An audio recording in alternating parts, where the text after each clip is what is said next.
بسم الله الحمد لله والصلاة والسلام على رسول الله وعلى آله وصحبه وعلى أما بعد السلام عليكم ورحمة الله تعالى وبركاته دمان داوداياشا كتحان بوغا يغا فيسبوك سواشا مانتا واسيديبا لوغو ديار غروبي كرا طبانكا دنبي رمضان إيضا دادكي بندو يحنبات كجيران runtii waa su-aal soo noqnoqotay mudanna maxaa yeelay tobanka dambana in loo diyaar garoobo waa mudan yihiin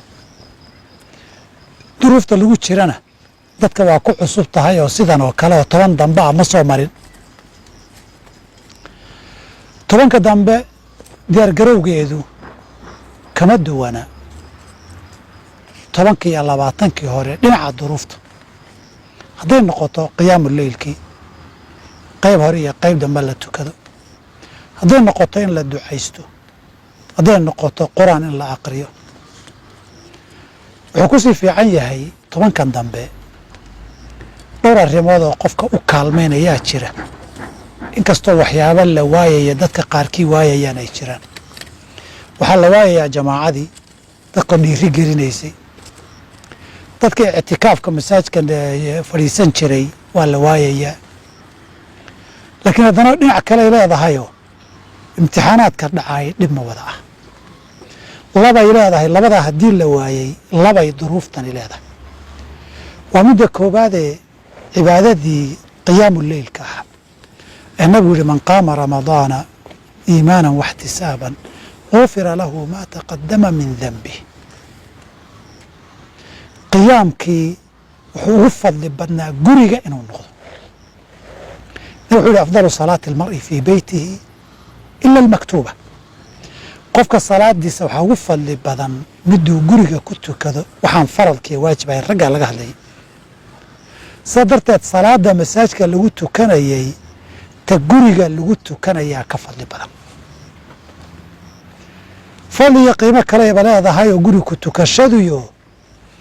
masaajka markaa ku tukanaysay waa daba taagneedo waad iska dhegaysanaysa waa aamusnayd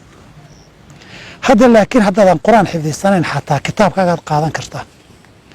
intaad la kala baxdo ama kitaab qur-aana qaado ama gacanta ku hay ama bahalkan dheer oo khudbooyinka marka la jeedinayo wax la saartay intaad hortaada soo dhigato kitaab weyn kula kala baxo warqaduun saa u rog adigiibaa qur-aankii aqrinaya saxaabadu qaar saasay jeclaan jireen ibnu cumar radiallahu canhu ardahu jamaacada lama tukan jirin keligii baa tukan jiray maalin baa la weydiiyo la yidhi maad la tukatid marka miska aamusnaanaya u sida dameer meel taagan maan afka tuuraya oo iska aamusnaanaya intuu qur-aanka la aqrinaya anigu maan akhriyo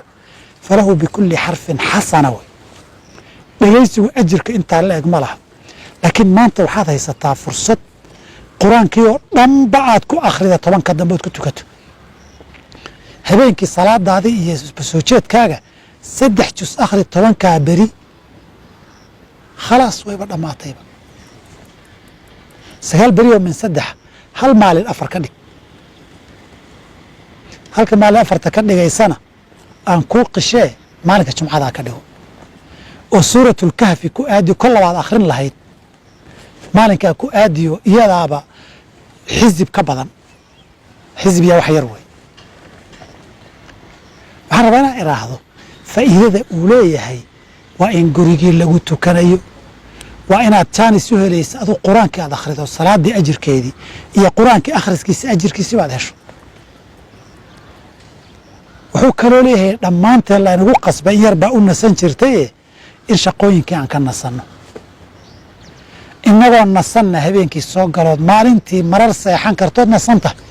midoo shaqaynaya oo ordaya oo kana lulaya kana laadlaadayaad iman jirtay habeenkii waxoogay markaad tukataa afkaad kala qaadi jirtay male hadda gurigaad joogtaa naso duhurkii seexo barqadii seexo casarkii iskala bixi habeenkii adoo freesha ku yimaado si fiican baa leylatulqadrigana loo raadin karaa tobanka dambe leylatulqadrigii waa ku jiraa oo cuduradan iyo korona imanaya leylatulqadrigii ma xijaabayaan leylatulqadrigii tobanka dambe ku jirayna waa sidiisii waad u nasan tahay waxaa kaloo raggii maanta u taallahay xaaskoodii iyo ilmahoodii bay la qaybsanayaan dadaalkii iyo leylatulqadrigii raadintiisii reerka bar weliba carruurtii waxbarasho ma aadayaan caawa dhan haddii la soo jeedo subax la kallihi maayo waa la wada seexan habeenkiiba soo jeeda maalintiina seexda duhurka agtiisa soo kaca carruurtuna kula soo jeedo midaad qur-aan ka dhegaysato mid qur-aan akhriya kuwa qur-aan ku subciya kuwa aad keligood sheegtaan wax wanaagsan ka sheekaysataan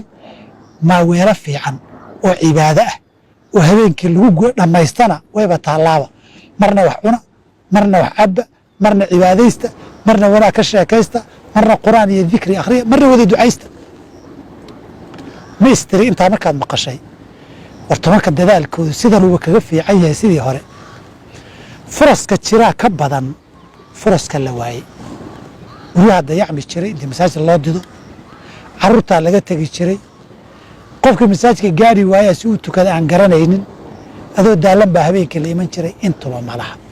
ha eegina maxaad weyday waxaad haysato ee fursad baa laysku fillaysiiyaa maanta haddaad u calacaasha kanaan waaye wax ma tarayso waxaad tahay iyo xaaladdaad joogto fursaddeeda iyo wanaaggeedaa la gartaa tobanka dambe dadaalkeedaan isku ognahay waa in la badiyaa fursaddan qaaliga ee la haystana inayna ina soo marin baa laga yaabaaye dadku dhammaan waa inay ka wada faa'iidaystaan ilah waxaan ka barya subxana kuwa istaaga ee leylatulqadrigan ilaahay waafajiyo iimaana waxtisaaban gufira lahu maa taqadama min dembihi laynaga dhig inaan noqonno ayaan ilaahay ka baryaa subxaana wa tacaala haweenka carruurta odayaasha qoysku ha loo diyaar garoobo haddaaban tacliim iyo wax lagu mashquulsan yahay jirin tobanka dambe in habeenkiina la soo jeedo oo la cibaadaysto maalintiina gelinka dambiya la yska hurdo oo ciwadkii laga dhigo xaggaas ha loo diyaar garoobo sidaa iyo khayr baan isku ognahay wasalaamu calaykum waraxmat ullaahi wabarakaatu